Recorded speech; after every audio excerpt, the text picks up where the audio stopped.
Et par la suite, j'étais un petit peu habité par ce personnage. J'ai décidé d'en faire, de réécrire un peu sa biographie d'une manière romanesque, largement illustrée, parce que c'est quand même mon métier, et le destiner à la jeunesse.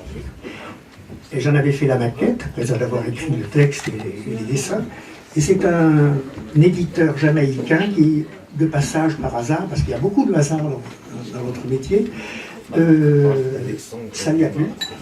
Et il en a fait une édition multiple, en espagnol, en anglais, en français, etc. Après, il m'a commandé un autre ouvrage sur un personnage important de la Jamaïque, Marcus Garvey, qui a beaucoup milité pour l'indépendance des Noirs là-bas, en Jamaïque et aux États-Unis. Et récemment, il m'a envoyé un mail pour savoir si je voulais faire un album sur Usain Bolt, le fameux athlète récemment des Jeux Olympiques. Alors pour l'instant, j'attends de savoir si les choses se concrétisent. C'est encore un peu tôt. Et chaque fois, si vous voulez, les voyages ont été en fait un petit peu souvent initiés par, pas tout simplement parce qu'on sait que, indépendamment de ma passion du dessin, il y a la passion de bouger, de me refaire chaque fois de nouveau de tourner une nouvelle page, et ça entraîne justement ces éditeurs à me dire mais justement on a quelque chose qui se passe à l'autre bout du monde, est-ce qu'on pourrait faire quelque chose ensemble, une idée ça c'est le dernier enfant. Et les nouvelles de monsieur La Pérouse, il est sorti en début d'année.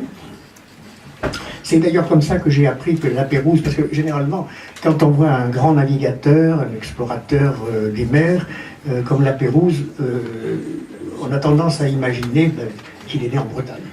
Ça va de soi. Et on ne pense pas que La Pérouse est né à Albi. Comme on sait, c'est un port de pêche assez peu connu. Et c'est comme ça que j'ai appris qu'il était né à Albi.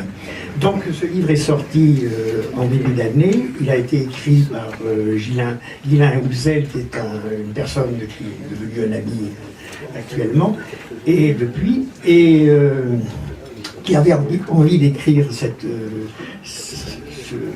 expédition.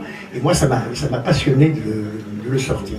Et en fait, ce livre est sorti et est tombé entre les mains dans le premier trimestre de cette année des bibliothécaires et du conservateur de la bibliothèque du ministère de la Marine à Brest, puisque le jeune La Pérouse avait fait ses études de garde-marine à Brest, avant de s'embarquer pour le truc.